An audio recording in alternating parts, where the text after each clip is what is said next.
भारत के 5 अगस्त 2019 के गैर आईनी इकदाम के खिलाफ दुनिया भर में मुकीम कश्मीरी आज योम एहतसाल मना रहे थे। इसी सिलसिले में मरकजी तकरीब दारुल हुकूमत मुजफ्फराबाद में मुनक्कद हुई। वज़ीर आज़म आज़ाद कश्मीर की क़यादत में UN मुबस्सर दफ्तर के सामने एहतजाजी रैली भी निकाली गई।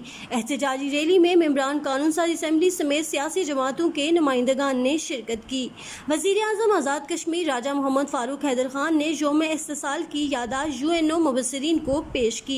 इस मौका पर मीडिया से गुफ्तगू करते हुए वज़ीर आज़म आज़ाद कश्मीर राजा फ़ारूक हैदर खान ने कहा कि भारत गैर आईनी इकदाम से मकबूजा कश्मीर पर अपना जारहाना तसल्लुत कायम नहीं रख सकता।